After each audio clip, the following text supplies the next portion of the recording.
ನಮಸ್ಕಾರ ಎಲ್ರಿಗೂ. ನಾನು ರಮೇಶ್ ಜಗತ್ ಮೈಸೂರು. ಒಂದಷ್ಟು ದಿನಗಳ ಹಿಂದೆ ನಾನು ಈ ಬಿಸ್ನೆಸ್ ಐಡಿಯಾಗಳು ಕೊಡೋದ್ರ ಬಗ್ಗೆ ಒಂದು ವಿಡಿಯೋನ ಮಾಡಿದ್ದೆ. ಅಂದರೆ ಒಂದು 500 ರೂಪಾಯಿಂದ ಒಂದು 1000 ರೂಪಾಯಿ ಬಂಡವಾಳ ಅಥವಾ ಒಂದು 5000 ರೂಪಾಯಿ ಒಳಗಡೆ ಬಂಡವಾಳ ಹಾಕಿ ಮಾಡುವಂತಹ ಒಂದಷ್ಟು ಬಿಸ್ನೆಸ್ಗಳ ಬಗ್ಗೆ ನಾನು ವಿಡಿಯೋನ ಮಾಡಿದ್ದೆ. ಆ ವಿಡಿಯೋದ ಕೆಳಗಡೆ ಸಾಕಷ್ಟು ಜನ ಕಮೆಂಟ್ ಮಾಡಿದರೆ ಈ ಪೇಪರ್ ಪ್ಲೇಟ್ ಮಾಡುವಂತಹ ಮಿಷಿನ್ಗಳ ಬಗ್ಗೆ, ಅಡಿಕೆ ತಟ್ಟೆ ಮಾಡುವಂತಹ ಮಿಷಿನ್ಗಳ ಬಗ್ಗೆ, ಗಾಣದ ಎಣ್ಣೆ ಆಗಿರ್ಬೋದು, ಗಂಧದ ಕಡ್ಡಿ ಮಿಷಿನ್ಗಳಾಗಿರ್ಬೋದು ಅಥವಾ ಕರ್ಪೂರದ ಮಿಷಿನು, ಈ ರೀತಿಯಾಗಿ ಆ ರೀತಿಯಾದಂತಹ ಬಿಸ್ನೆಸ್ಗಳ ಬಗ್ಗೆ ಮಾಹಿತಿ ಕೊಡಿ ಮೇಡಮ್. ಆ ರೀತಿ ಮಾಡಿದ್ರೆ ನಮಗೆ ಬೈಬ್ಯಾಕ್ ಮಾಡ್ತಾರಾ ಅಥವಾ ಎಷ್ಟು ಬಂಡವಾಳ ಆಗುತ್ತೆ, ಅದು ಲಾಸ್ ಆಗಿಬಿಡುತ್ತಾ? ಕೆಲವರೆಲ್ಲ ಲಾಸ್ ಆಗುತ್ತೆ ಅಥವಾ ಕೆಲವೊಂದು ವಿಡಿಯೋಗಳಲ್ಲಿ ತಿಂಗಳಿಗೆ 50,000 60,000 ಎಲ್ಲ ಸಂಪಾದನೆ ಮಾಡ್ಬೋದು, ಈ ರೀತಿ ಎಲ್ಲ ಹೇಳ್ತಾರಲ್ಲ. ಸೊ ಅದ್ರ ಬಗ್ಗೆ ಒಂದು ಸ್ವಲ್ಪ ಡೀಟೇಲಾಗಿ ವಿಡಿಯೋ ಮಾಡಿ ಅಂತ ಅಂದ್ಬಿಟ್ಟು ತುಂಬ ಜನ ಮೆಸೇಜ್ ಮಾಡಿದ್ರಿ, ಕಮೆಂಟ್ ಮಾಡಿದ್ರಿ. ಹಿಂದಿನ ವೀಡಿಯೋಗಳಿಗೂ ಆಲ್ಮೋಸ್ಟ್ ಕಮೆಂಟ್ ಬಂದಿತ್ತು ನನಗೆ. ಆದರೆ ನಾನು ಸಾಮಾನ್ಯ ಇದ್ರ ಬಗ್ಗೆ ವೀಡಿಯೋ ಮಾಡಿರಲಿಲ್ಲ. ಯಾಕೆ ಮಾಡಿರಲಿಲ್ಲ ಅಂದರೆ ಶುರುನಲ್ಲೇ ಅತಿ ಹೆಚ್ಚು ಬಂಡವಾಳ ಹಾಕಿ ಮಾಡುವಂತಹ ಬಿಸ್ನೆಸ್ಗಳ ಬಗ್ಗೆ ನಾನು ಸಾಮಾನ್ಯ ಸಜೆಸ್ಟ್ ಮಾಡೋದಿಲ್ಲ. ಈಗಲೂ ಕೂಡ ವೀಡಿಯೋ ಆದರೆ ಆ ವಿಡಿಯೋ ಕೆಳಗಡೆ ಸಾಕಷ್ಟು ಕಮೆಂಟ್ಗಳು ಬಂದಿತ್ತು. ಸುಮಾರು ಒಂದು 20 ರಿಂದ 25 ಜನ ಈ ಒಂದು ಬಿಸ್ನೆಸ್ ಬಗ್ಗೆನೇ ತಿಳಿಸಿ ಅಂತ ಅಂದ್ಬಿಟ್ಟು ಕೇಳಿದರೆ, ಆ ಕಾರಣಕ್ಕೋಸ್ಕರ ಈ ಒಂದು ವಿಡಿಯೋವನ್ನು ಮಾಡಿದ್ದೀನಿ. ಇದು ಬಂದು ಸಾಮಾನ್ಯ ಈ ಥರ ಮಿಷಿನ್ಗಳು ಸಿಗೋದು ತಮಿಳ್ನಾಡು ಕೊಯಮತ್ತೂರಿನಲ್ಲಿ ಜಾಸ್ತಿ, ಕರ್ನಾಟಕದಲ್ಲಿ ಸಿಗಲ್ಲ ಅಂತಲ್ಲ, ನಮ್ಮ ಕರ್ನಾಟಕದಲ್ಲೂ ಕೂಡ ತುಂಬ ಜನ ಮ್ಯಾನುಫ್ಯಾಕ್ಚರರ್ಗಳು ಇದ್ದಾರೆ ಈ ಒಂದು ಮಿಷಿನ್ಗಳನ್ನು ಮ್ಯಾನುಫ್ಯಾಕ್ಚರ್ ಮಾಡೋವಂಥವ್ರು. ಅಂಥವರಲ್ಲಿ ಒಬ್ಬರು ಮದರ್ ಟೆಕ್ನಾಲಜೀಸ್ ಅಂತ ಅಂದ್ಬಿಟ್ಟು, ಇದು ಬಂದು ಬೆಂಗಳೂರು ಪೀಣ್ಯ 2nd ಸ್ಟೇಜಲ್ಲಿದೆ. ಇವ್ರು ಬಂದು ಅಡಿಕೆ ತಟ್ಟೆ, ಪೇಪರ್ ಪ್ಲೇಟು ಜೊತೆಗೆ ಗಾಣದೆಣ್ಣೆ ಮಿಷಿನ್ಗಳು ಏನು ಬರುತ್ತೆ ಅದನ್ನು ಮ್ಯಾನುಫ್ಯಾಕ್ಚರ್ ಮಾಡೋವಂಥವ್ರು. ಇವರೇ ಮ್ಯಾನುಫ್ಯಾಕ್ಚರರ್ ಆಗಿರ್ತಾರೆ. ಈ ಒಂದು ಮಿಷಿನ್ಗಳನ್ನ ಕೊಂಡ್ಕೊಂಡ ತಕ್ಷಣ ನೀವು 50,000 ಸಂಪಾದನೆ ಮಾಡ್ಬೋದು, 60,000 ಸಂಪಾದನೆ ಮಾಡ್ಬೋದು ಅಂತ ನಾನು ಈಗಲೂ ಖಂಡಿತವಾಗ್ಲೂ ಹೇಳಲ್ಲ. ಯಾಕಂದರೆ ಯಾವುದೇ ಬಿಸ್ನೆಸ್ ಆಗಲಿ, ಅದು 100 ರೂಪಾಯಿ ಬಂಡವಾಳ ಹಾಕಿ ಅಥವಾ 1000 ರೂಪಾಯಿ ಬಂಡವಾಳ ಹಾಕಿ ಅಥವಾ 1,00,000 ರೂಪಾಯಿ ಬಂಡವಾಳ ಹಾಕಿ, ಮುಖ್ಯವಾಗಿ ಬಿಸ್ನೆಸ್ಸಲ್ಲಿ ಬೇಕಾಗಿರುವಂಥದ್ದು ಮಾರ್ಕೆಟಿಂಗು. ನೀವು ಮಾರ್ಕೆಟಿಂಗ್ ಚೆನ್ನಾಗಿ ಮಾಡ್ಕೊತೀರಾ, 100 ರೂಪಾಯಿ ಬಂಡವಾಳ ಹಾಕಿದ್ರು ಅಷ್ಟೇ, 1,00,000 ಹಾಕಿದ್ರು ಅಷ್ಟೇ, ಅಥವಾ 1000ಗಳಲ್ಲಿ ಬಂಡವಾಳ ಹಾಕಿದ್ರು ಅಷ್ಟೇ, ನೀವು ಆ ಬಿಸ್ನೆಸ್ಸಲ್ಲಿ ಸಕ್ಸಸ್ ಆಗ್ತೀರಾ. ಅಕಸ್ಮಾತ್ ನೀವು ಮಾರ್ಕೆಟಿಂಗಲ್ಲಿ ನಿಮಗೆ ಮಾಡ್ಲಿಕ್ಕೆ ಬರೋದಿಲ್ವಾ, ಅಥವಾ ಮಾರ್ಕೆಟಿಂಗಲ್ಲಿ ನಾನು ಅಷ್ಟಿಲ್ಲ ಅಂತ ಅಂದಾಗ ನೀವು ಎಷ್ಟು 100 ರೂಪಾಯಿ ಬಂಡವಾಳ ಹಾಕಿದ್ರು ಅಷ್ಟೇ, 1,00,000 ರೂಪಾಯಿ ಬಂಡವಾಳ ಹಾಕಿದ್ರೆ ಆ ಬಿಸ್ನೆಸ್ಸಿಂದ ಖಂಡಿತವಾಗ್ಲೂ ಲಾಸ್ ಆಗುತ್ತೆ. ಮಾರ್ಕೆಟಿಂಗ್ ಬಗ್ಗೆ ಒಂದಷ್ಟು ಟಿಪ್ಸನ್ನು ನಾನು ಈ ವಿಡಿಯೋ ಕೊನೆಯಲ್ಲಿ ಕೊಡ್ತೀನಿ. ಅಂದರೆ ನನಗೆ ಮಾರ್ಕೆಟಿಂಗ್ ಹೇಗೆಲ್ಲ ಮಾಡ್ಕೋಬೋದು ಅಂದರೆ, ಈ ಒಂದು ಪ್ರಾಡಕ್ಟ್ಸು, ಈ ಪೇಪರ್ ಪ್ಲೇಟ್ ಆಗಿರ್ಬೋದು ಅಥವಾ ಈ ಅಡಿಕೆ ತಟ್ಟೆ ಆಗಿರ್ಬೋದು ಅಥವಾ ಗಾಣದ ಎಣ್ಣೆ, ಇದನ್ನು ಮಾರ್ಕೆಟಿಂಗ್ ಹೇಗೆ ಮಾಡ್ಕೋಬೇಕು ಅಂತ ಅಂದ್ಬಿಟ್ಟು ಒಂದಷ್ಟು ಟಿಪ್ಸ್ಗಳನ್ನು ನಾನು ಸಲಹೆಗಳನ್ನು ಈ ವಿಡಿಯೋ ಕೊನೆಯಲ್ಲಿ ಕೊಡ್ತೀನಿ. ಆ ಒಂದು ಸಲಹೆಗಳು ಕೆಲವೊಬ್ಬರಿಗೆ ಯೂಸ್ ಆಗ್ಬೋದು. ಇನ್ನು ಈ ಒಂದು ಮಿಷಿನರೀಸ್ ಬಗ್ಗೆ ಈ ಮದರ್ ಟೆಕ್ನಾಲಜೀಸ್ ಅವ್ರನ್ನೇ ಕೇಳೋಣ ನೇರವಾಗಿ. ಎಷ್ಟೆಲ್ಲ ಆಗುತ್ತೆ ಬಂಡವಾಳ ಆಗುತ್ತೆ, ಯಾವ್ಯಾವ ರೀತಿ ಮಿಷಿನರಿಗಳಿದೆ, ಜೊತೆಗೆ ಬೈಬ್ಯಾಕ್ ಮಾಡ್ತಾರೆ, ರಾ ಮೆಟೀರಿಯಲ್ ಎಲ್ಲ ಎಲ್ಲಿ ಸಿಗುತ್ತೆ, ಕನ್ಫರ್ಮ್ ಆಗಿ ನಾವು ಕೆಲಸ ಮಾಡ್ಬೋದು ಅಥವಾ ಮಿಷಿನ್ಗಳಲ್ಲಿ ಏನಾದರೂ ತೊಂದರೆ ಬಂದರೆ ಇವರು ಹೆಲ್ಪ್ ಮಾಡ್ತಾರೆ, ಈ ರೀತಿಯಾಗಿ ಕನ್ಫರ್ಮ್ ಆಗಿ ವಿಚಾರಗಳನ್ನ ತಿಳಿಸ್ತೀನಿ. ಅವ್ರನ್ನ ಕೇಳೋಣ. ಜೊತೆಗೆ ಅವರ ಫೋನ್ ನಂಬರ್ ಕೂಡ ಕೊಡ್ತೀನಿ. ಇನ್ನೂ ಹೆಚ್ಚಿನ ಮಾಹಿತಿ ಬೇಕು ಅಂದರೆ ನೀವು ಅವರನ್ನು ಕೂಡ ನೇರವಾಗಿ ಕಾಂಟ್ಯಾಕ್ಟನ್ನು ಮಾಡ್ಬೋದಾಗಿದೆ. ಬನ್ನಿ ಇವಾಗ ನೇರವಾಗಿ ಅವ್ರನ್ನೇ ಮಾತಾಡಿಸಿ ಈ ಮಿಷಿನ್ಗಳ ಬಗ್ಗೆ ತಿಳ್ಕೊಳ್ಳೋಣ.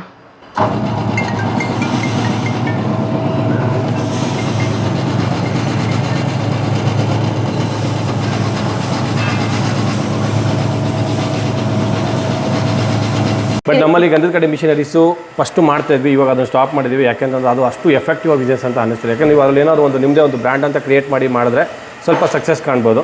ಬಟ್ ಅದರ್ವೈಸ್ ಸ್ವಲ್ಪ ನೋಡಿದಾಗ ಬೇರೆ ಬಿಸ್ನೆಸ್ ಕಂಪೇರ್ ಮಾಡಿ ಸ್ವಲ್ಪ ಅದಂತ ವರ್ಕೌಟ್ ಅಂತ ಅನಿಸ್ತಾ ಇದ್ರೆ ನಾವು ಅದನ್ನು ಸ್ಟಾಪ್ ಮಾಡಿದ್ವಿ. ಆ ಮಿಷನರೀಸ್ ನಾವು ಮಾಡ್ತಾಯಿಲ್ಲ. ಈಗ ಬಂದರೆ ನಮ್ಮಲ್ಲಿ ಪೇಪರ್ ಪ್ಲೇಟ್ ಮಿಷಿನ್ ಸಿಗುತ್ತೆ, ಮತ್ತು ಅರೇಕಾ ಪೇಸ್ಟ್ ಮಿಷಿನ್ ಸಿಗುತ್ತೆ, ಮತ್ತು ಆದಮೇಲೆ ನಿಮಗೆ ಆಯಿಲ್ ಎಕ್ಸ್ಟ್ರಾಕ್ಷನ್ ಮಿಷಿನ್ಗಳು ಸಿಗುತ್ತೆ. ಆಯಿಲ್ ಎಕ್ಸ್ಟ್ರಾಕ್ಷನ್ ಮಿಷಿನ್ಸಲ್ಲಿ ನಿಮಗೆ ರೋಟ್ರಿ, ವುಡ್ಡು ಮತ್ತು ಸ್ಟೋನು, ಸ್ಟೋನು ಮತ್ತು ವುಡ್ಡು ಮತ್ತು ಮೆಟಲ್ ರೋಟ್ರಿ ಅಂತ ಬರುತ್ತೆ. 3 ಥರ ಮಿಷಿನ್ಸರು ನಮ್ಮ ಹತ್ರ ಸಿಗುತ್ತೆ. ಏನು ಡಿಫ್ರೆನ್ಸ್ ಸರ್ ಅದಕ್ಕೆ? ಅಂದರೆ ನಿಮಗೆ ಕ್ರಷಿಂಗ್ ಏರಿಯಾ ಅಂತ ಹೇಳ್ತೀವಿ. ನೀವು ಇದ್ರಲ್ಲಿ ನೋಡ್ಬೋದು, ಈ ವುಡ್ಡು ಮತ್ತು ಸ್ಟೋನ್ ಬರುತ್ತೆ ಇದರಲ್ಲಿ. ಇದನ್ನು ಕೋಲ್ಡ್ ಪ್ರೆಸ್ ಅಂತ ಹೇಳ್ತೀವಿ. ನೀವು ಇದರಲ್ಲಿ ನೋಡಿದ್ರೆ ನಿಮಗೆ ಮೆಟಲ್ ಟು ಮೆಟಲ್ ಬರುತ್ತೆ, ಇದನ್ನು ರೋಟ್ರಿ ಮಿಷಿನ್ ಅಂತ ಹೇಳ್ತೀವಿ. ಇದರಲ್ಲಿ ಏನಾಗುತ್ತೆ ಅಂದರೆ ಸ್ವಲ್ಪ ಆಯಿಲ್ ಪರ್ಸೆಂಟೇಜ್ ಹೀಟ್ ಬರೋದ್ರಿಂದ ಸ್ವಲ್ಪ ಜನ ಲೈಕ್ ಕೊಡೋದು ಕಡಿಮೆ ಇದರಿಂದ ಬರೋಂಥ ಆಯಿಲ್ನ. ಈ ಆಯಿಲ್ ಅಂತ ಬಂದಾಗ ಇದಕ್ಕೆ ಜಾಸ್ತಿ ರಿಕ್ವೈರ್ಮೆಂಟ್ ಇರೋಂಥದ್ದು. ಬಟ್ ನಮ್ಮದು 2 ಮಿಷಿನರಿ ಸಿಗುತ್ತೆ. ಆರೋಗ್ಯಕ್ಕೆ ಯಾವುದು ಒಳ್ಳೆಯದು ಸರ್? ಮೇಡಮ್, ಆರೋಗ್ಯಕ್ಕೆ ಕೆಮಿಕಲ್ ಮಿಕ್ಸ್ ಆಗದಿರೋದು 2 ಒಳ್ಳೆಯದೇ. ಬಟ್ ಅದನ್ನು ಕೆಲವೊಂದು ಮೆಥಡ್ ಒಳ್ಳೆ ನೋಡಿದಾಗ ವುಡ್ಡಿಂದ ತೆಗೆಯುವಂಥ ಅದು ಆಯಿಲ್ ಬಂದು ತುಂಬಾ ಒಳ್ಳೆಯದು ಅಂತ ಇದೆ. ಸೊ ಹಾಗಾಗಿ ನಿಮಗೆ ಈ ಮಿಷಿನರೀಸ್ ಬಂದು ನಿಮಗೆ 2 to 6 kg ಸ್ಮಾಲ್ ಮಿಷಿನು, 2 ರಿಂದ 6 kg ಮಾಡೋವಂಥದ್ದು. ಇದನ್ನು ನಾವು ಸಣ್ಣ ಬಿಸ್ನೆಸ್ ಆಗಿ ಯಾವುದೋ ನಮ್ಮ ಊರುಗಳಲ್ಲಿ ಕೇವಲ ಒಂದು 200, 300, 400 ಮನೆ ಇದೆ ಅಂತಂದರೆ ಅಂಥವ್ರಿಗೆ ಈ ಬಿಸ್ನೆಸ್ಸು ಸಾಕು ಈ ಮಿಷಿನರೀಸು. ಇದು ಬಂದರೆ ನಿಮಗೆ 10 to 20 kg 10 ರಿಂದ 20 kg 1 ಗಂಟೆಯಲ್ಲಿ ಮಾಡೋವಂಥ ಮಿಷಿನರೀಸು. ಇದನ್ನು ಬಂದು ಸ್ವಲ್ಪ ದೊಡ್ಡ ಮಟ್ಟದಲ್ಲಿ ಏನಾದ್ರು ಬಿಸ್ನೆಸ್ ಮಾಡ್ತೀವಿ ಅನ್ನೋರಿಗೆ ಇದು ಬೆಸ್ಟು. ಅದರ್ವೈಸ್ ಇದನ್ನು ನೀವು ಕಡಿಮೆ ಜಾಗದಲ್ಲಿ, ಅಂದರೆ ನಾವೇನಾಗುತ್ತೆ ಈ ತುಂಬ ಕಡಿಮೆ ಊರುಗಳಲ್ಲಿ ಕಡಿಮೆ ಜನ ಇರೋ ಮಾಡ್ಬೋದು. ಪ್ಲಸ್ ಆಮೇಲೆ ನಿಮ್ಮ ಏನೋ ಈ ಫ್ಲೋರ್ ಮಿಲ್ಗಳು, ಚಿಕ್ಕದಾಗಿ ಫ್ಲೋರ್ ಮಿಲ್ಗಳನ್ನ ಮಾಡೋಂಥ ಜಾಗದಲ್ಲಿ ಇಟ್ಕೊಂಡು ಇದನ್ನು ಮಾಡ್ಬೋದು. ಅಂಥವ್ರಿಗೆ ಇದನ್ನು ಒಂದು ಒಳ್ಳೆ ಸೂಟಬಲ್ ಬಿಸ್ನೆಸ್ ಅಂತ ಮನೆಯಲ್ಲೂ ಕೂಡ ಮಾಡ್ಕೋಬೋದು. ಏನೋ ನಾವು ಸಣ್ಣ ಪುಟ್ಟ ಫ್ಯಾಮಿಲಿ ಇದೀವಿ ಅಂತಂದ್ರೂ ಮಾಡ್ಕೋಬೋದು. ಪವರ್ ಸಪ್ಲೈ ಎಲ್ಲ ಎಷ್ಟು ಬೇಕಾಗುತ್ತೆ? 2 HP ಸಿಂಗಲ್ ಪೇಸಿಂದನೂ ರನ್ ಮಾಡ್ಬೋದು. 2 HP ಸಿಂಗಲ್ ಪೇಸಲ್ಲೂ ರನ್ ಮಾಡ್ಬೋದು. ನೆಕ್ಸ್ಟ್ ನಮ್ಮಲ್ಲಿ ಪೇಪರ್ ಪ್ಲೇಟ್ ಮಿಷಿನ್ ಸಿಗುತ್ತೆ. ಇದು ಪೇಪರ್ ಪ್ಲೇಟಲ್ಲಿ ಡಬಲ್ ಡೈ ಮಾಡೋಂಥ ಮಿಷಿನರೀಸು. ಅಂದರೆ ನಿಮಗೆ ಇದರಲ್ಲಿ ಪೇಪರ್ ಪ್ಲೇಟ್ಸು ಮಾಡ್ಬೋದು, ಸರ್ಕಲ್ ಕಟಿಂಗ್ ಮಾಡ್ಬೋದು, green plates, all in one type ಈ ಮಿಷಿನರೀಸ್ನ ಯೂಸ್ ಮಾಡ್ತೀವಿ. ಯಾವ್ದಾದ್ರು ಇದ್ರೆ ತೋರಿಸ್ಬೋದಾ sir? Sure paper plates. Sir ಇದು ಯಾವ್ಯಾವ ಸೈಜಲ್ಲಿ ಮಾಡ್ಕೊಬೋದು ಸರ್? ಮೇಡಮ್ ಇದರಲ್ಲಿ ನಿಮಗೆ ಹಾಫ್ ಪ್ಲೇಟ್ ಗೋಬಿ ಪ್ಲೇಟಿಂದ ಹಿಡಿದು ದೊಡ್ಡದು ಊಟ ಮಾಡೋ ಪ್ಲೇಟ್ಸ್ವರೆಗೂ ಮಾಡ್ಬೋದು. ಅದರಲ್ಲಿ ನಿಮಗೆ ರೆಕ್ಟಾಂಗಲ್ಲು, ಟ್ರಯಾಂಗಲ್ಲು, ಸ್ಕ್ವೇರು, ಬೌಲ್ ಟೈಪು ಮತ್ತು ಹಾರ್ಟ್ ಶೇಪು ಎನಿವನ್ ಅರೌಂಡ್ ನಿಮ್ಗೆ ಒಂದು 100-120 ವೆರೈಟೀಸ್ ಡೈಸ್ ಬರುತ್ತೆ. ನೀವು ಸ್ಪೆಷಲ್ ಅಂತ ಹೋದರೆ ಅಷ್ಟು ಡೈಸು ನಾವು ಇದರಲ್ಲಿ ಚೇಂಜ್ ಮಾಡಿ ಪ್ರಾಡಕ್ಟ್ ಮಾಡ್ಕೋಬೋದು. ಇದರಲ್ಲೇ ಮಾಡ್ಕೋಬೋದು ಒಂದೇ ಮಿಷನಲ್ಲಿ. ಆಮೇಲೆ ಸರ್ಕಲ್ ಕಟಿಂಗು ನಾವು ಇದೇ ಮಿಷನಲ್ಲಿ ಯೂಸ್ ಮಾಡ್ಕೋಬೋದು, ಪಂಚಿಂಗಿಗೂ ಯೂಸ್ ಮಾಡ್ಕೋಬೋದು. ಇದನ್ನು ಸುಮಾರು ಜನ ಈಗ ಪರೋಟ ಮೇಕರ್ ಥರ, ಈ ಪರೋಟ ಮಾಡಲಿಕ್ಕೆ ಯೂಸ್ ಮಾಡೋ ಥರ, ಮತ್ತು ಸ್ಟ್ಯಾಂಡ್ಸ್ ಸ್ಲಿಪ್ಪರ್ ಕಟಿಂಗ್ ಮಾಡೋದಕ್ಕೆ ಎಲ್ಲದಕ್ಕೂ ಒಂಥರ ಆಲಿನ್ ಒಂಥರ ಮಿಷಿನ್ಸ್ನ ಯೂಸ್ ಮಾಡ್ಕೋಬೋದು. ಇದು ಬಂದು ಇದೂ ಪೇಪರ್ ಪ್ಲೇಟ್ ಮಿಷಿನ್ನೇ. ಬಟ್ ಇದರಲ್ಲಿ ಏನಂತಂದರೆ ನಿಮಗೆ ಇದು ಬಂದು 3rd ಫ್ಲೋರಲ್ಲಿ ಇನ್ಸ್ಟಾಲೇಷನ್ ಆಗ್ತಾ ಇರೋದು, 3ನೇ ಫ್ಲೋರಲ್ಲಿ ಇನ್ಸ್ಟಾಲೇಷನ್ ಆಗೋದು. ಎಲ್ಲ ಬಂದು ರಿಮೂವಬಲ್ ಸಿಸ್ಟಮ್ ಇದೆ, ನೋಡ್ಬೋದು ಎಲ್ಲ ಬೋಲ್ಟಿಂಗ್ ಸಿಸ್ಟಮಲ್ಲಿ ಇದೆ. ಇವನ್ನೆಲ್ಲ ರಿಮೂವ್ ಮಾಡಿದ್ರೆ ಆರಾಮಾಗಿ 3rd ಫ್ಲೋರ್ಗೆ ಆರ್ಡರ್ ಬಂದಿರೋದಾ ಸರ್? ಹೌದು, ಆರ್ಡರ್ ಇರೋದಿಲ್ಲ. ಈ ಥರದ ಸ್ಪೆಷಲೈಸ್ಡನ್ನು ನಾವು ಮಾಡ್ಕೊಡ್ತೀವಿ. ಈ ಮಿಷಿನ್ ಬಂದು ಅಡಿಕೆ ಪ್ಲೇಟ್ ಮಾಡೋಂಥ ಮಿಷಿನರೀಸು. ಇದರಲ್ಲಿ ನಮ್ಮ ತೋಟಗಳಲ್ಲಿ ಬಿದ್ದಿರ್ತಂಥ ವೇಸ್ಟೇಜ್ ಅಂದರೆ ಏನು ಅಡಿಕೆ ಪಟ್ಟೆಗಳನ್ನ ವೇಸ್ಟ್ ಅಂತ ಬಿಸಾಕ್ತೀವಲ್ಲ, ಅದನ್ನು ತೊಗೊಂಬಂದು ನಾವು ಒಂದು ಪ್ಲೇಟಾಗಿ ಕನ್ವರ್ಟ್ ಮಾಡಿ ನಾವು ಅದಿರೋ ಕಡೆಯಿಂದ ಪ್ಲೇಟ್ ಮಾಡಿಕೊಂಡು ಅದನ್ನು ಲೋಕಲ್ ಅಂಗಡಿಗಳಿಗೆ ಹೋಲ್ಸೇಲಲ್ಲಿ ಕೊಟ್ಕೊಂಡ್ರು ಅದರಿಂದನೂ ನಾವು ರೈತ ಸ್ವಲ್ಪ ಅರ್ನಿಂಗ್ ಮಾಡ್ಬೋದು. ಇದರಲ್ಲಿ ನಿಮಗೆ 12 ಇಂಚ್ ಪ್ಲೇಟ್ಸು ಮಾಡ್ಬೋದು, ಮತ್ತು 10 ಇಂಚ್ ಪ್ಲೇಟ್ಸ್ ಬರುತ್ತೆ. ಇದರಲ್ಲಿ 8 ಇಂಚ್ ಪ್ಲೇಟ್ಸು ಬರುತ್ತೆ. ಇದು 5.5-6 ಇಂಚ್ ಅಂತಲೂ ಬರುತ್ತೆ. ಇದು 4 ಇಂಚ್ದು ಬರುತ್ತೆ. ಟೋಟಲಿ ಎಲ್ಲ ಥರ ಪ್ಲೇಟ್ಸ್ ಇದೊಂದೇ ಮಿಷಿನಲ್ಲಿ ಮಾಡ್ಕೋಬೋದು. ಇದು ಕಂಪ್ಲೀಟ್ ಒಂದೇ ಮಿಷಿನ್? ಇದು ಎರಡು ಇಷ್ಟು ಸೇರಿಸಿ ಒಂದೇ ಮಿಷಿನರೀಸ್. ಇದು 5 ಸ್ಟೇಷನ್ ಮಿಷಿನ್ಸ್ ಅಂತ ಹೇಳ್ತೀವಿ. ಇದನ್ನು ಮಲ್ಟಿಪರ್ಪಸಾಗಿ ಯೂಸ್ ಮಾಡ್ಬೋದು. ಅಂದರೆ ಇದೇ ಮಿಷನ್ ಅರೆಕನ್ಗೂ ಅಡಿಕೆಗೂ ಯೂಸ್ ಮಾಡ್ಕೊಂಡು ಜೊತೆಗೆ ಪೇಪರ್ ಪ್ಲೇಟ್ಸು ನಾವು ಇದೇ ಮಿಷಿನಲ್ಲಿ ಮಾಡ್ಕೋಬೋದು. ಯೂಸ್ ಆಗುತ್ತೆ. ಹಾಂ, ಮಲ್ಟಿಪರ್ಪಸ್ ಒಂದನ್ನು ತಗೊಂಡ್ರೆ ಎಲ್ಲದಕ್ಕೂ ನಾವು ಯೂಸ್ ಮಾಡ್ಕೋಬೋದು. ಇದು ಆಪರೇಷನ್ ಎಲ್ಲ ಏನು ಕಷ್ಟ ಆಗುತ್ತಾ ಏನೋ? ಹೆಣ್ಮಕ್ಳು ಮಾಡ್ಬೋದು ಆರಾಮಾಗಿ. ಇದನ್ನು ತುಂಬ ಜನ ಮಾಡ್ತಿರೋದೆಲ್ಲ ಲೇಡೀಸ್ಗಳೇ ಮೇಡಮ್. ಇದು ಯಾಕಂತಂದರೆ ಮನೆಗಳಲ್ಲಿ ಹೊರಗಡೆ ಹೋಗಿ ಕೆಲಸ ಮಾಡೋದ್ರ ಬದಲು ಒಂದಿನ ಚಿಕ್ಕದಾಗ ಒಂದು ಡಿಸಿಷನ್ ಮಾಡ್ತೀವಿ ಅನ್ನೋರಿಗೆ ಈಗ ಸರ್ಕಾರದಿಂದ ಸಬ್ಸಿಡಿ ಲೋನ್ಗಳು ಅವೆಲ್ಲ ಸುಮಾರು ಬೆನಿಫಿಟ್ಸ್ ಕೊಡ್ತಾ ಇದ್ದಾರೆ. ಅದನ್ನು ಯೂಸ್ ಮಾಡಿಕೊಂಡು ತುಂಬ ಜನ ಲೇಡೀಸ್ಗಳೇ ಇದನ್ನು ಮಾಡ್ತಾ ಇರೋದು. ಈಗ ಇದು ಮಿಷಿನ್ ಆಪ್ರೇಟ್ ಮಾಡಿ ತೋರಿಸ್ಬೋದಾ ಸರ್? ಖಂಡಿತ ಮೇಡಮ್, ತೋರಿಸೋಣ. ಆನ್ ಮಾಡಿ ಸರ್. ಸರ್ ಇದು ಪ್ರೈಸ್ ಎಲ್ಲ ಎಷ್ಟಾಗುತ್ತೆ ಸರ್? ಮೇಡಮ್ ಪ್ರೈಸ್ ಬಂದು ನಿಮಗೆ areca machine single day machine ಬೇಕಂದರೆ 85,000 ರೂಪಾಯಿಂದನೂ ಸ್ಟಾರ್ಟ್ ಆಗುತ್ತೆ. ಅಪ್ ಟು ನಿಮಗೆ 3.5 ಲ್ಯಾಕ್ವರೆಗೂ ಇದೆ. ಇನ್ನು ಪೇಪರ್ ಪ್ಲೇಟ್ಸ್ ಎಲ್ಲ ಬಂದರೆ ನಿಮಗೆ ಟೋಟಲ್ ಪ್ಯಾಕೇಜ್ ಅಂತ ಬಂದರೆ 1,50,000 ಸ್ಟಾರ್ಟ್ ಆಗುತ್ತೆ. 1,50,000 ಅಪ್ ಟು ಅದರಲ್ಲಿ ನಿಮಗೆ 3 ಲ್ಯಾಕ್ವರೆಗೂ ಸಿಗುತ್ತೆ. ಇದು ಸರ್ ಗಾಣದೆಣ್ಣೆ ಎಲ್ಲ ಬಂದ್ಬಿಟ್ಟು ನಿಮಗೆ ಇದು 1,30,000 ಸ್ಟಾರ್ಟ್ ಆಗುತ್ತೆ. 1,30,000 ರೂಪಾಯಿಂದನೂ ಸ್ಟಾರ್ಟ್ ಆಗುತ್ತೆ. ಅಪ್ ಟು ಅದರಲ್ಲೂ ನಿಮಗೆ 4.25 ಲಕ್ಷ ತಕ್ಕನೂ ಇದೆ. ಡಿಪೆಂಡ್ ಅಪಾನ್ ಮಾಡೆಲ್ಸು ಮತ್ತು ಅದು ಕೆಪಾಸಿಟಿ ಮೇಲೆ ಚೇಂಜ್ ಆಗ್ತಾ ಹೋಗುತ್ತೆ. ಸರ್ ಇದು ನಿಮ್ಮದೇ ಏನೋ ಯೂನಿಟ್ ಇದೆ ಅಂತ ಹೇಳಿದ್ರೆ ಮ್ಯಾನುಫ್ಯಾಕ್ಚರಿಂಗ್? ಹಾಂ ಮೇಡಮ್, ಖಂಡಿತ. ನಮ್ಮದು ಅಲ್ಲಿ ಆಯಿಲ್ ಎಕ್ಸ್ಟ್ರಾಕ್ಟ್ ಮಾಡೋ ಮಿಷಿನ್ ಯೂನಿಟ್ ಸಹ ಇದೆ, ಮದರ್ಸ್ ಹೆಲ್ತಿ ಫುಡ್ ಪ್ರಾಡಕ್ಟ್ಸ್ ಅಂತ. ಬಟ್ ಅದು ಇಂಟೆಕ್ಷನ್ ಬಂದ್ಬಿಟ್ಟು ನಮ್ಮಲ್ಲಿ ಮಿಷಿನ್ಸ್ ತೊಗೊಳಕ್ಕೆ ಬರೋರಿಗೆ ಸ್ವಲ್ಪ ಟ್ರೈನಿಂಗ್ ಕೊಡ್ಬೋದು. ಏನಾಗುತ್ತೆ ತುಂಬ ದೂರದಿಂದ ಬರ್ತೀವಿ, ಬಾಗಲಕೋಟೆ, ದಾವಣಗೆರೆ ಅಲ್ಲಿಂದ ಬಂದಿರ್ತಾರೆ. ಅವ್ರಿಗೆ ಹೋಗಿ ಒಂದು ದಿನಕ್ಕೆ ನಾವು ಇನ್ಸ್ಟಾಲೇಷನ್ ಮಾಡಿ 2 ಅವರ್ 3 ಅವರ್ ಟ್ರೈನಿಂಗ್ ಕೊಟ್ಟು ಅವ್ರಿಗೆ ಅರ್ಥ ಆಗಿರಲ್ಲ. ಹಾಗಾಗಿ ಏನು ಮಾಡ್ತೀವಿ, ಅವ್ರನ್ನ ಬೆಳಿಗ್ಗೆ ನಮ್ಮ ಆಫೀಸಿಗೆ ಬರೋಕ್ಕೆ ಕೇಳ್ಬಿಟ್ಟು ಬೆಳಿಗ್ಗೆಯಿಂದ ಸಂಜೆವರೆಗೆ ಅಲ್ಲಿ ಸ್ವಲ್ಪ ಟ್ರೈನಿಂಗ್ ಕೊಡ್ತೀವಿ. ಸಂಜೆ ಮೇಲೆ ಮಿಷಿನರೀಸ್ ತೊಗೊಂಡೋಗ್ತಾರೆ ಅವರು. ಅವಾಗ ಏನಾಗುತ್ತೆ, ಒನ್ ಡೇ ವರ್ಕ್ ಮಾಡೋದ್ರಿಂದ ಅವ್ರಿಗೆ ಈಸಿಯಾಗಿ ಅರ್ಥ ಆಗುತ್ತೆ. ನಾವು ಹೇಳ್ಕೊಟ್ಟ ತಕ್ಷಣ ಈಸಿಯಾಗಿ ಅರ್ಥ ಆಗುತ್ತೆ ಅಂತೇಳಿ ಆ ಯೂನಿಟ್ನ ಸ್ಟಾರ್ಟ್ ಮಾಡಿದ್ದೀವಿ. ಅಲ್ಲೂ ನಮ್ಮದು ಆಯಿಲ್ ಎಕ್ಸ್ಟ್ರಾಕ್ಟನ್ನು ಮಾಡ್ತೀವಿ ಮತ್ತು ಮಿಷಿನ್ ಟ್ರೈನಿಂಗು ಕೊಡ್ತೀವಿ, ಡೆಮೋಸ್ಟ್ರೇಷನ್ ಸಿಗುತ್ತೆ. ಸರ್ ಈಗ ಯಾವುದೇ ಬಿಸ್ನೆಸ್ ಆದ್ರೂ ಫಸ್ಟ್ ಕೆಲವು ಕ್ವಶನ್ ಬೈಬ್ಯಾಕ್ ಇದೆಯಾ ಅಂತ. ಯಾಕಂದರೆ ಮಾರ್ಕೆಟಿಂಗ್ ಅಂದ್ರೇ ಸ್ವಲ್ಪ ಜನ ಎದುರುತ್ತಾರೆ, ಲಾಸ್ ಆಯಿತು ಅದಾಯಿತು ಇದಾಯಿತು ಅಂತ ಅಂತಾರೆ. ಮಾರ್ಕೆಟಿಂಗ್ ಬಗ್ಗೆ ಎಲ್ಲ ಏನು ಹೇಳ್ತೀರಾ ಸರ್? ಮೇಡಮ್ ಬೈಬ್ಯಾಕ್ ಅಂತ ಅಂದರೆ ಜಸ್ಟ್ ಏನಾಗುತ್ತೆ ಅಂತಂದರೆ ನಮ್ಮ ಈಗಿನ ಜನ್ರೇಷನ್ ಅಥವಾ ನಾವಾಗಿರ್ಬೋದು, ಯಾಕಂದರೆ ಯಾರು ಕಷ್ಟಪಡೋಕ್ಕೆ ರೆಡಿ ಇಲ್ಲ. ಇವಾಗ ಈಸಿಯಾಗಿ ದುಡ್ಡು ಮಾಡೋದು ಹೇಗೆ ಅನ್ನೋ ತುಂಬಾ ಹುಡುಕುವಂಥದ್ದು. ಬಟ್ ನಮ್ಗೆ ಈಸಿಯಾಗಿ ದುಡ್ಡು ಮಾಡ್ಬೋದು ಅಂತ ನಮ್ಗೆ ಆಸೆ ಹುಡಿಸಿ ಅವ್ರು ಈಸಿಯಾಗಿ ದುಡ್ಡು ಮಾಡ್ತಾರೆ ಬಿಟ್ಟರೆ ನಾವಂತೂ ದುಡ್ಡು ಮಾಡ್ತಾಯಿಲ್ಲ. ಇಲ್ಲಿ ಬೈಬ್ಯಾಕ್ ಅನ್ನೋದೇ ಒಂದು ಫ್ಯಾಕ್ಟ್. ಏನು 100% ನಾವು ಹೇಳ್ತೀವಿ. ಯಾರು ನಮಗೆ ಒಂದು ಫೇಕ್ ಪ್ರಾಮಿಸ್ ಕೊಟ್ಬಿಟ್ಟು ಏನಾಗುತ್ತೆ, ನೀವು ಕಷ್ಟಪಡಿ ಅಂದ ತಕ್ಷಣ ನೀವು ಯೋಚನೆ ಮಾಡ್ತೀರಾ, ಮೇಡಮ್ ನೀವೇನು ಮಾಡಬೇಡಿ ಮೇಡಮ್ ಮಾಡ್ಬಿಟ್ಟು ನಾನು ಕೊಡಿ ಅಂದ ತಕ್ಷಣ ಈಸಿಯಾಗಿ ಇನ್ವೆಸ್ಟ್ ಮಾಡ್ತೀರಾ. ಆ ಇನ್ವೆಸ್ಟ್ ಮಾಡಲಿ ಅಂತಲೇ ಜನ ಆ ಥರ ನಿಮಗೆ ಬೈಬ್ಯಾಕ್ ಅಂತ ಕೊಡ್ತಾರೆ. ಜನರಲ್ಲಾಗಿ ಥಿಂಕ್ ಮಾಡಿ ನಮ್ಮನ್ನು ಕೂರಿಸ್ಬಿಟ್ಟು ಅವ್ರಿಗೆ ಮಾರ್ಕೆಟ್ ಮಾಡಿ ನಮಗೆ ದುಡ್ಡು ಕೊಡ್ತಾರೆ ಅನ್ನಂಗಿದ್ರೆ ಅವರೇ ಮಿಷಿನರೀಸ್ ಹಾಕೊಂಡು ಅವರೇ ಪ್ರೊಡಕ್ಷನ್ ಮಾಡಿ ಅವರೇ ಸಂಪಾದನೆ ಮಾಡ್ಬೋದಲ್ವ. ನಮ್ಮ ಹತ್ರ ಯಾಕೆ ಬರಬೇಕು? ಬೈಬ್ಯಾಕ್ ಅಂತ ಹೇಳಿ ನಾವು ಮಿಷಿನ್ ಕೊಟ್ಟು ಅವ್ರು ದುಡ್ಡು ಮಾಡೋಕ್ಕೆ ಬರ್ತಾರೆ ಬಿಟ್ಟರೆ ಯಾರು ನಿಮಗೆ ಬೈಬ್ಯಾಕ್ ಅಂತೂ ಮಾಡಲ್ಲ. ಅದೆಲ್ಲ 100% ಫೇಕು.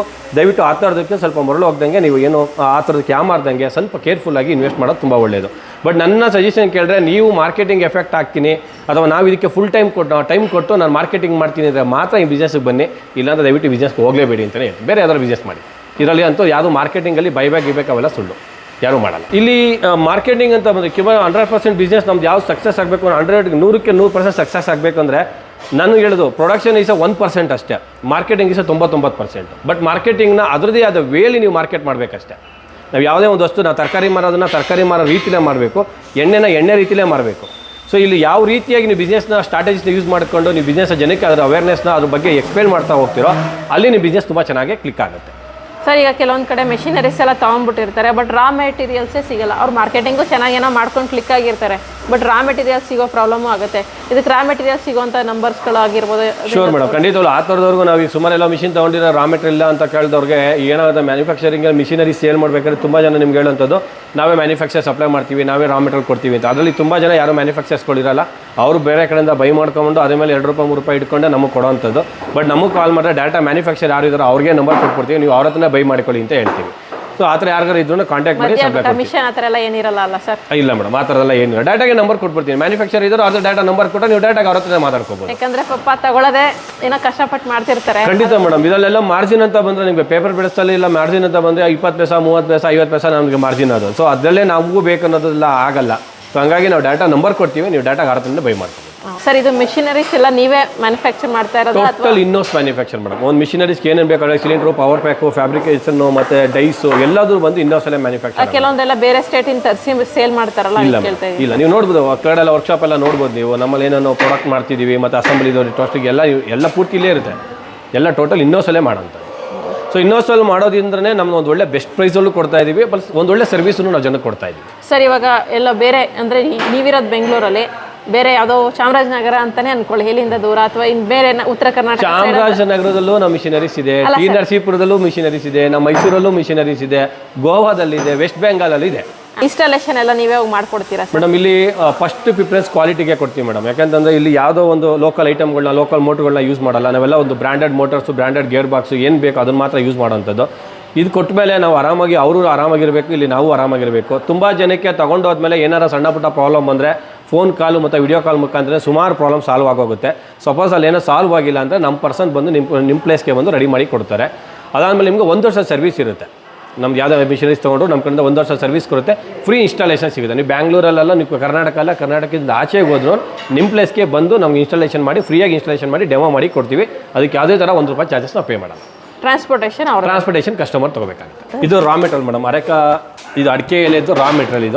ಇದನ್ನು ನಾವೇನು ಮಾಡ್ತೀವಿ, ತೊಗೊಂಬಂದು ಫಸ್ಟು ವಾಟ್ರಲ್ಲಿ ಡಿಪ್ ಮಾಡ್ತೀವಿ. ಹೇಗಂತಂದರೆ ಎಲೆ ನಾರ್ಮಲಾಗಿ ಒಣಗಿದಾಗ ನಿಮ್ಗೆ ಏನಾಗುತ್ತೆ ಅಂತಂದರೆ ಈ ಡೈ ಒಳಗಡೆ ಕೊಟ್ಟಾಗ ಬ್ರೇಕ್ ಆಗೋ ಚಾನ್ಸಸ್ ಜಾಸ್ತಿ ಇರುತ್ತೆ. ನಾವು ಎಲೆನ ನೀರಲ್ಲಿ ಹಾಕ್ಬಿಟ್ಟು ಮಾಡಿದಾಗ ಹಿಂಗೆ ಫ್ಲೆಕ್ಸಿಬಲ್ ಆಗಬೇಕಿದು. ಸೊ ನಾವೇನೇ ಮಾಡೋದು, ಇದು ಕಟ್ ಆಗಬಾರ್ದು. ಇದರ ಫ್ಲೆಕ್ಸಿಬಲ್ ಆದಾಗ ನಿಮ್ಗೆ ಯಾವ ಶೇಪ್ ಬೇಕಾದ್ರೂ ತಗೊಳ್ಳೋದು. ಒಂದಿನ ನೆನೆ ಹಾಕ್ಬೇಕು? ಇಲ್ಲ ಮೇಡಮ್, ವಿತಿನ್ ಒಂದು 10-15 ಮಿನಿಟ್ಸ್ ನೆನೆಸಿದ್ರೆ ಸಾಕು. ಓಕೆ. ಅದಾದಮೇಲೆ ನಾವೇನು ಮಾಡ್ತೀವಿ,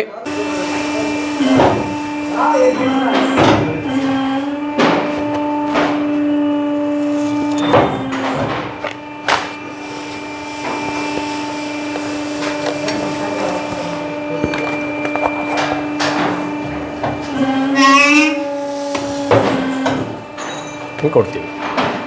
ಈ ಥರ ಎಲ್ಲ ಡೈಗಳನ್ನು ನಾವು ಈ ಥರನೇ ಪ್ರೊಡಕ್ಷನ್ ಮಾಡೋಂಥದ್ದು. ಇದೇನು ವೇಸ್ಟೇಜ್ ಆಗಲ್ಲ ಸರ್? ಚಿಕ್ಕದು ಮಾಡ್ಕೋಬೋದು ಮೇಡಮ್. ಏನಾಗುತ್ತೆ ಅಂದರೆ ಫಸ್ಟು ಪ್ರಿಫರೆನ್ಸ್ ನಾವು ಯಾವಾಗಲೂ ಏನು ಮಾಡ್ತೀವಿ, ಲೀಫು ಇದು ಆ್ಯಕ್ಚುಲಿ ಯಾವುದಕ್ಕೂ ಆಗಲ್ಲ ಅಂತೇಳಿ ಚಿಕ್ಕದು ಮಾಡಿದ್ವಿ. ದೊಡ್ಡದೆಲ್ಲ ಇತ್ತು ಅಂದರೆ ಫಸ್ಟು 12 ಇಂಚ್ ಕೊಡ್ಕೊತೀವಿ. ಆಮೇಲೆ ಉಳಿತದೆ ಅಂದರೆ 10 ಇಂಚು, ಮತ್ತು ಯಾರು ಚಿಕ್ಕದು ಬಂದರೆ 8 ಇಂಚು, ಅದಕ್ಕೆ ಚಿಕ್ಕದು ಬಂದರೆ 5 inch 6 inch. So totally 0 wastage. ಇದರಲ್ಲಿ ಯಾವುದೂ ವೇಸ್ಟೇಜ್ ಆಗೋಂಥದ್ದು ಇರಲ್ಲ. ಇದರಲ್ಲೂ ನಿಮ್ಗೆ ಅದರ್ವೈಸ್ ಬಂದರೆ ನಿಮಗೆ heart shape, bowl type, rectangle, triangle, spoons ಅವೆಲ್ಲ ಬಂದ್ಬಿಡುತ್ತೆ. ಎಲ್ಲ ಥರ ಡೈಸು ಇದರಲ್ಲಿ ಚೇಂಜ್ ಮಾಡಿ ನಾವು ಪ್ರಾಡಕ್ಟ್ ಮಾಡ್ಕೋಬೋದು. ಇದೇ ಮಿಷಿನ್ಗೆ ಚೇಂಜ್ ಮಾಡಿ? ಎಲ್ಲ ಹೌದು, ಇದೇ ಮಿಷಿನ್ಗೆ ಎಲ್ಲ ಡೈನು ಚೇಂಜ್ ಮಾಡ್ಕೋಬೋದು. ಅದು ಬೇರೆ ಸಪ್ರೇಟ್ ಡೈಸ್ ಇರುತ್ತೆ? ಸಪ್ರೇಟ್ ಡೈಸ್ ಮಾತ್ರ ಚಾರ್ಜಸ್ ಆಗ್ತಾವೆ. ಅರೌಂಡ್ ನಿಮಗೆ ಅರೇಕಾದಲ್ಲಿ ಹುಡಿಕೊಂಡ್ರೆ ಒಂದು 240 ವೆರೈಟೀಸ್ ಸಿಗುತ್ತೆ ನಮಗೆ. ಒಂದೊಂದೇ ಡೈನ 10x10 ಒಂದೊಂದೇ ಡೈನ 10 ಥರ 15 ಥರ ವೆರೈಟೀಸ್ ಮಾಡ್ತೀವಿ. ಅಷ್ಟು ಡೈಸ್ ನಿಮ್ಮ ಹತ್ರ ಸಿಗುತ್ತೆ? ಹೌದು, ಎಲ್ಲ ಥರ ಡೈಸು ಸಿಗುತ್ತೆ. ನಿಮ್ಗೆ ಯಾವ್ದು ಬೇಕು, ನೀವು ನಾವು ಹೇಳೋದು ಏನು ಹೇಳ್ತೀವಿ ಅಂತಂದರೆ ಎಲ್ಲ ಡೈಸು ಸಿಗುತ್ತೆ. ಬಟ್ ಮಾರ್ಕೆಟ್ ಡಿಮ್ಯಾಂಡ್ ಇದೆಯಾ ಅಂತ ನೋಡಬೇಕು. ಸುಮ್ಮನೆ ಎಲ್ಲ ಡೈನ ತೊಗೊಂಡೋಗಿ ಇಟ್ಕೊಂಡ್ರೆ ವೇಸ್ಟ್ ಆಗಿಬಿಡುತ್ತೆ. ಮಾರ್ಕೆಟ್ ಡಿಮ್ಯಾಂಡ್ ಇದ್ದು ಅದಕ್ಕೆ ಆ ಥರ ಬೇಡಿಕೆ ಇದ್ದರೆ ಮಾತ್ರ ನಾವು ಆ ಡೈಗಳನ್ನ ಹಾಕೋಬೇಕು. ಅಷ್ಟು ಬಂದವರಿಗೆ ರಾ ಮೆಟೀರಿಯಲಿಂದ ಬಗ್ಗೆ ಹಿಡಿದು ಮತ್ತು ಆ ಮಿಷಿನರೀಸ್ ಬಗ್ಗೆ ಎಕ್ಸ್ಪ್ಲೇನ್ ಮಾಡಿ, ಮಾರ್ಕೆಟಿಂಗ್ ಬಗ್ಗೆ ಎಕ್ಸ್ಪ್ಲೇನ್ ಮಾಡಿ, ನೀವು ಹೇಗೆ ಮಾರ್ಕೆಟ್ ಮಾಡಬೇಕು, ಮತ್ತು ಕಸ್ಟಮರ್ ಹತ್ರ ನಾವು ಹೇಗೆ ಮಾತಾಡಬೇಕು, ಅವ್ರಿಗೆ ಹೇಗೆ ಅಪ್ರೋಚ್ ಮಾಡಬೇಕು, ಅದನ್ನು ಹೇಳ್ಕೊಟ್ಟು ಓಕೆ ಅಂದರೆ ಮಾತ್ರ ಮಿಷಿನರೀಸ್ ತೊಗೊಳ್ಳಿ ಅಂತ ಹೇಳ್ತೀವಿ. ಇಲ್ಲ ನಾವು ಇದೆಲ್ಲ ಮಾಡೋಕ್ಕೆ ರೆಡಿ ಇಲ್ಲ ಅಂದರೆ ಆ ಬಿಸ್ನೆಸ್ಸೇ ಬೇಡ, ಬೇರೆ ಏನಾದರೂ ಮಾಡಿ. ಟೈಮಿಂಗ್ಸ್ ಏನಾದ್ರು ಇರುತ್ತಾ ಸರ್? ಮೇಡಮ್ 9 to 6 ಇರುತ್ತೆ. ಮಂಡೇ ಟು ಸ್ಯಾಟರ್ಡೆ ಓಪನಿಂಗ್ ಇರುತ್ತೆ. ಸೊ 9 to 6 ಯಾವಾಗ ಬೇಕಾದರೂ ಬರ್ಬೋದು. ಎನಿ ಟೈಮ್ ನೀವು ಕಾಲ್ ಮಾಡಿದ್ರೆ ಇದಕ್ಕೂ ರೆಸ್ಪಾನ್ಸ್ ಸಿಗುತ್ತೆ. ಲೊಕೇಶನ್ ಕಳಿಸ್ತೀರಾ? Madam sure. Okay sir, thank you sir. Thank you so much. ಇನ್ನು ನಾನು ವಿಡಿಯೋ ಶುರುನಲ್ಲೇ ಹೇಳ್ದಂಗೆ ಯಾವುದೇ ಬಿಸ್ನೆಸ್ ಆದರೂ ಕೂಡ ಮಾರ್ಕೆಟಿಂಗ್ ಬಹಳ ಮುಖ್ಯ. ಮಾರ್ಕೆಟಿಂಗ್ ಚೆನ್ನಾಗಿ ಮಾಡಿಕೊಂಡ್ರೆ 100 ರೂಪಾಯಿ ಬಂಡವಾಳ ಹಾಕಿದ್ರೂ ಸಕ್ಸಸ್ ಆಗ್ಬೋದು. ಮಾರ್ಕೆಟಿಂಗ್ ಚೆನ್ನಾಗಿ ಮಾಡ್ಕೊಳ್ಳಿಲ್ಲ ಅಂತಂದರೆ 10 ಲಕ್ಷ ಬಂಡವಾಳ ಹಾಕಿದ್ರೂ ಕೂಡ ಲಾಸ್ ಆಗ್ಬೋದು. ಆ ಕಾರಣಕ್ಕೋಸ್ಕರ ಮಾರ್ಕೆಟಿಂಗ್ ಅನ್ನೋದು ಯಾವುದೇ ಬಿಸ್ನೆಸ್ ಆದ್ರೂ ಬಹಳ ಮುಖ್ಯ ಆಗುತ್ತೆ. ಇನ್ನು ಈ ಪೇಪರ್ ಪ್ಲೇಟು, ಅಡಿಕೆ ತಟ್ಟೆ ಜೊತೆಗೆ ಎಣ್ಣೆಗಾಣದ ಬಗ್ಗೆ ಏನಾದರೂ ಮಾರ್ಕೆಟಿಂಗ್ ಬಗ್ಗೆ ಒಂದಿಷ್ಟು ಸಲಹೆಯನ್ನು ಕೊಡ್ಬೋದು ಅನ್ನೋದಾದರೆ ನಾನೇನು ಎಕ್ಸ್ಪರ್ಟ್ ಅಲ್ಲ, ನನಗೆ ತಿಳಿದಿರೋಂತಹ ಸ್ವಲ್ಪ ಮಾಹಿತಿಯನ್ನು ನಾನು ನಿಮಗೆ ಕೊಡಬಲ್ಲೆ. ಇನ್ನು ಪೇಪರ್ ಪ್ಲೇಟು ಅಡಿಕೆ ತಟ್ಟೆನ ಮಾರ್ಕೆಟಿಂಗ್ ಎಲ್ಲೆಲ್ಲಿ ಮಾಡ್ಕೋಬೋದು ಅಂತಂದರೆ ಮೊದಲೇದು ಬಂದು ಗೋಲ್ಗಪ್ಪ ಅಂಗಡಿಗಳು, ಅದನ್ನು ಮುಖ್ಯವಾಗಿ ಫೋಕಸ್ ಮಾಡ್ಕೊಳ್ಳಿ. ಯಾಕಂದರೆ ಗೋಲ್ಗಪ್ಪ ಅಂಗಡಿಯಲ್ಲಿ ಇಲ್ಲ ಅಂತಂದ್ರೂ ದಿನಕ್ಕೆ 500ಕ್ಕಿಂತ ಹೆಚ್ಚು ಪ್ಲೇಟ್ಗಳು ಖಾಲಿ ಆಗುತ್ತೆ. ಸೊ ಬರೀ 500 ಅಂತ ಇಟ್ಕೊಂಡ್ರು ಒಂದು 6 ಅಂಗಡಿಯನ್ನು ಬುಕ್ ಮಾಡ್ಕೊಂಡ್ರು ಸಾಕು, ನೀವು ದಿನಕ್ಕಿಲ್ಲ ಅಂದರೂ 3000 ಪ್ಲೇಟು ನೀವು ಗೋಲ್ಗಪ್ಪ ಅಂಗಡಿಗೆ ಚಿಕ್ಕ ಪ್ಲೇಟ್ಗಳನ್ನು ಸೇಲ್ ಮಾಡ್ಬೋದು. ಇನ್ನು ಗೋಲ್ಗಪ್ಪ ಅಂಗಡಿ ಬಿಟ್ಟರೆ ಪ್ರಸಾದ ಕೊಡುವಂತಹ ದೇವಸ್ಥಾನಗಳೇನಿರುತ್ತೆ ಅಲ್ಲಿಯೂ ಕೂಡ ನೀವು ಪೇಪರ್ ಪ್ಲೇಟು ಅಡಿಕೆ ತಟ್ಟೆಗಳನ್ನು ಸಪ್ಲೈಯನ್ನು ಮಾಡಬಹುದು. ನೀವು ಕನ್ವಿನ್ಸ್ ಮಾಡೋದ್ರ ಮೇಲೆ ಡಿಪೆಂಡ್ ಆಗುತ್ತೆ. ಅವ್ರನ್ನ ಒಪ್ಪಿಸಿ ನಮ್ಮಿಂದ ತಗೊಳ್ಳಿ ಅಂತ ಅಂದ್ಬಿಟ್ಟು ಇಲ್ಲಿಗೆ ತಂದು ಕೊಡ್ತೀವಿ. ಯಾಕಂದರೆ ಅವರು ಹೊರಗಡೆ ಹೋಗಿ ಮಾರ್ಕೆಟಿಂದನೇ ತರೋದು. ಸೊ ಮಾರ್ಕೆಟ್ಗೆ ಹೋಗೋ ಬದಲು ನಾವೇ ನಿಮಗೆ ಇಲ್ಲಿ ನೀವಿರೋ ಜಾಗಕ್ಕೆ ತಂದು ತಲುಪಿಸ್ತೀವಿ ಅಂತ ಅಂದ್ಬಿಟ್ಟು ನೀವು ಅಲ್ಲಿ ಕೂಡ ಸೇಲ್ ಮಾಡ್ಕೋಬೋದು. ಇನ್ನು ಅದಕ್ಕಿಂತ ಮುಖ್ಯವಾಗಿ ಫಾಸ್ಟ್ ಫುಡ್ಗಳನ್ನು ಕೂಡ ನೀವು ಮುಖ್ಯವಾಗಿ ಫೋಕಸನ್ನು ಮಾಡ್ಬೋದು. ಗೋಲ್ಗಪ್ಪ ಅಂಗಡಿಗಳ ಥರನೇ ಫಾಸ್ಟ್ ಫುಡ್ಗಳನ್ನು ಫೋಕಸ್ ಮಾಡ್ಕೋಬೋದು. ಒಂದು 10 ಅಂಗಡಿಗಳನ್ನು ಇಟ್ಕೊಂಡ್ರೂ ಸಾಕು, ಆರಾಮ್ಸೆ ನಿಮಗೆ ಇಲ್ಲ ಅಂತಂದ್ರೆ ದಿನಕ್ಕೂ ಇಲ್ಲಾಂದ್ರೆ 1000-2000 ಪ್ಲೇಟ್ಗಳನ್ನು ಸೇಲ್ ಮಾಡ್ಕೊಬೋದು. ಜೊತೆಗೆ ರಿಟೇಲ್ ಅಂಗಡಿಗಳಿಗೂ ಹಾಕ್ಬೋದು. ಬಟ್ ರಿಟೇಲ್ ಅಂಗಡಿಯವರು ಸೇಲ್ ಮಾಡಿದ ಮೇಲೆ ಹಣ ಕೊಡೋ ಥರ ಈ ರೀತಿಯೆಲ್ಲ ಇರುತ್ತೆ.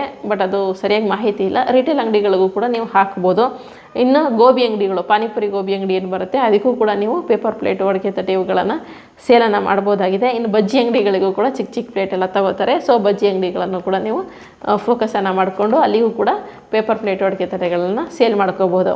ಇದಿಷ್ಟು ಪೇಪರ್ ಪ್ಲೇಟು ಅಡಿಕೆ ತಟ್ಟೆದು ಮಾರ್ಕೆಟಿಂಗ್ ಒಂದಿಷ್ಟು ಸಲಹೆಗಳಾದರೆ, ಇನ್ನು ಗಾಣದ ಎಣ್ಣೆನ ಎಲ್ಲಿ ನೀವು ಸೇಲ್ ಮಾಡ್ಕೋಬೋದು ಅಂತಂದರೆ, ಗಾಣದ ಎಣ್ಣೆನ ಸೀದಾ ನೀವು ಅಂಗಡಿ ಹಾಕಿದ್ರೆ ಅದೊಂದು ಸ್ವಲ್ಪ ಕಷ್ಟ ಆಗುತ್ತೆ. ಮೊದಲನೇದಾಗಿ ನಿಮ್ಮ ಸುತ್ತಮುತ್ತ ಮನೆಗಳಿಗೆ ಸಪ್ಲೈ ಮಾಡಿ. ನೆಕ್ಸ್ಟು ನಿಮ್ಮ ಫ್ರೆಂಡ್ ಸರ್ಕಲ್ಲು ರಿಲೇಟಿವ್ಸ್ ಇರ್ತಾರಲ್ಲ ಅಲ್ಲಿಗೆ ಸಪ್ಲೈ ಮಾಡಿ. ಫ್ರೆಂಡ್ ಸರ್ಕಲ್ಗೆ ಸಪ್ಲೈ ಮಾಡಿದಾಗ ಏನಾಗುತ್ತೆ, ಅವ್ರಿಗೆ ಇಷ್ಟ ಆದರೆ ಅವ್ರವ್ರ ಫ್ರೆಂಡ್ಸ್ಗೆ ಸಜೆಸ್ಟ್ ಮಾಡ್ತಾರೆ. ಖಂಡಿತವಾಗ್ಲೂ ನೀವು ಶುರುನಲ್ಲಿ ಒಂದು ಸ್ವಲ್ಪ ಮನವಿ ಮಾಡ್ಕೊಳ್ಳಿ. ನಿಮಗೆ ಇಷ್ಟ ಆದರೆ ಇನ್ನೊಂದಿಬ್ಬರಿಗೆ ಸಜೆಸ್ಟ್ ಮಾಡಿ ಅಂತ ಅಂದ್ಬಿಟ್ಟು ಕೇಳ್ಕೊಳ್ಳಿ. ಶುರುನಲ್ಲಿ ಕೇಳ್ಕೊಳ್ಳೋದ್ರಲ್ಲಿ ಏನೂ ತಪ್ಪಿಲ್ಲ. ಏನು ನೀವು ಕಳ್ತನ ಮಾಡ್ತಾಯಿಲ್ಲ, ಸುಳ್ಳು ಹೇಳ್ತಾಯಿಲ್ಲ, ಇನ್ನೇನೋ ಮಾಡ್ತಾಯಿಲ್ಲ.